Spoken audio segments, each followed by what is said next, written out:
Alrighty, Madayao and Shalom. 10 minutes is not enough to make this video, so let's continue. We are at the topic of Hashaitan, that guy from the garden who you will see in Revelation. Are we even sure that's the same character? Actually, no. Why do we know he's not the only one? Because if you go around, get it, the Bible, there will be a lot of mentions of these. And how do we know it's them? Genesis 6, the sons of God who came unto the daughters of men. Job, the sons of God presenting themselves before the Lord. So there's this whole council of the gods thing happening. So let me show you what I mean. Let's go to Psalms. If you go to Psalm 82, God takes his place in the divine council in the midst of the small g, the Elohims. The small g, how long will you just... But guess what?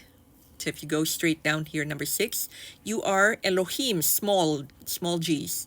Sons of the Most High, sons of God, all of you nevertheless, like men you shall die and fall like principalities. Arise, O God, judge the earth, for you shall inherit the nations. So let's go back to nations.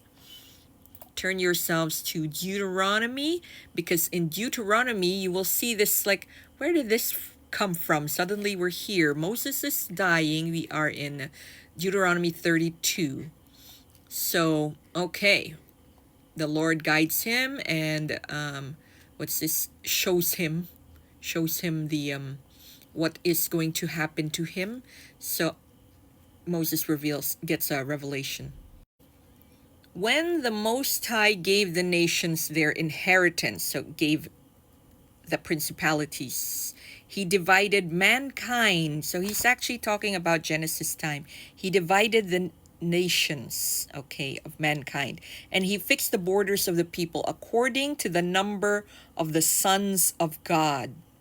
But the Lord's portion is his people, Jacob is his allotted inheritance. So he divided the nations and gave them to the small Elohims. So when did they do, or when did Papa God do this? We assume it's during the Tower of Babel. And that's the reason why we have different tongues. Get it? Because we were divided by nations, because we would not listen to God and his commandments. Why? We just wanted to group together and build a tower. Why is that such a big deal? It is such a big deal because we human beings are supposed to have dominion over the earth. Remember, after Noah came down from the ark with his sons, they were supposed to divide the earth and go their separate ways and make a lot of babies and populate the earth. Instead, this guy Nimrod said, hey guys, I've got a great idea. Let's make a tower and conquer God, and we'll never be flooded again because it's a big tower. But there's more to it than that. Some says it's not a tower, it's a ziggurat. They were contacting small g's, small gods. And God's like, fine, you want it that way? You'll have it that way. There you go. I will give you to the nations. And who are these nations? They are the principalities. So when the Bible talks about prince, they're not talking about son of king, because in Hebrew culture, the sons of the king is just called, what's your name, son of what's his name? Like David, son of Jesse. He's not called Prince David, king in the waiting. No, that's not their term. We don't have a term. So when somebody says Prince of Persia, there is no king of Persia. Prince of Persia means there's that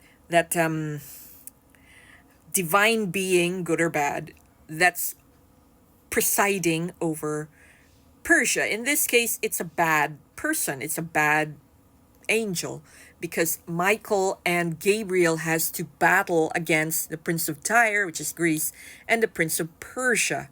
Okay, so we now know that we have angels who are on our side, like Michael, Gabriel, Raphael, and a lot of others who are not named.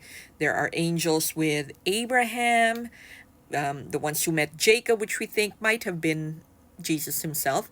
So a lot.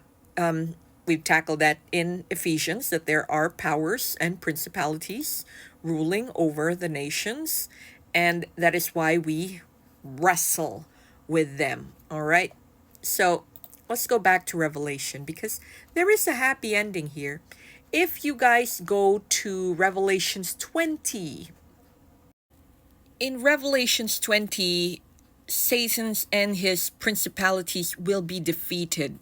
Him in particular, the red guy, he will be bound in chains. Everybody else is, well, I suppose, destroyed by God.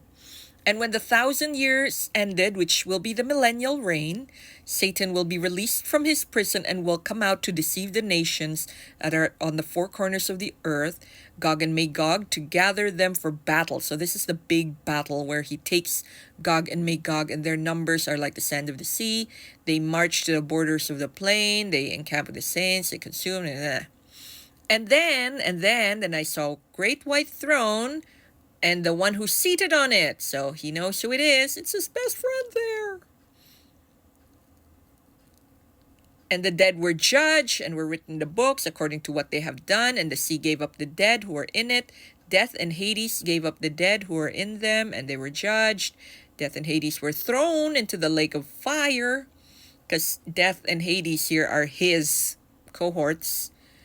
This is the second death, the lake of fire. Anyone's name who's not found written in the book of life was thrown into the lake of fire.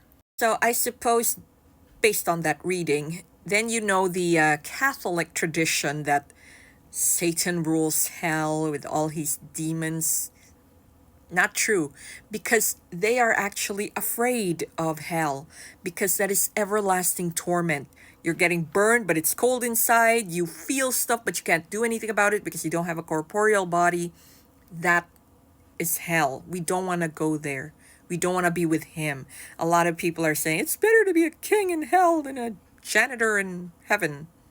Excuse me, I'd rather be a janitor in heaven than anything on hell, because you're not going to have a buddy called the devil. No, he's going to be burning alongside you. It's not pretty. So who are the people who's going to be there? Unbelievers who have been ministered to but still refuses to believe, and those who take the mark of the beast. And that is what I'm trying to prepare, trying to learn as much as I can, be aware of what's happening in the world, because we don't know what that mark is. We just know the number of the man is 666, but that's not the mark. This mark will enable us to buy and sell. So I'm like, crypto, Bitcoin, it's something that will surveil us. Blockchain, AI. So a lot of things we don't understand yet, because remember, these writers who were there 2,000, 3,000, 4,000 years ago, they don't know how to describe what we're seeing now. And we, modern day humans, didn't realize that until, oh my gosh, he's describing the television. Oh my gosh, he's describing a helicopter. Oh my gosh, he's describing a submarine. Because they don't know that. They're just trying to, when they say a statue and it was given life and it spoke on its own. It's a robot. You put electricity or battery in it and AI. So all of those, Shaitan will be employing to deceive the nation, because that's what he is, the great deceiver. And we should not be deceived. We have to know who our enemies are, and we should be united. So I don't believe in these factions in church. It's the reason, I guess, why I don't like going to church. I don't go to a single church. I don't go to church unless, of course, there's like a workshop I want to listen to, or a sermon that I really want to listen to, because I need to feed my soul, and I want to know other people's how they see this particular verse, because it is hard to learn the Bible, because it's worse than Shakespeare, let me tell you that. Especially King James. But that's the thing. God said that he has hidden meanings in it. So it is up to us to really study it and be prepared for the end times, because there's not enough time. We have to be prepared. We must not be deceived.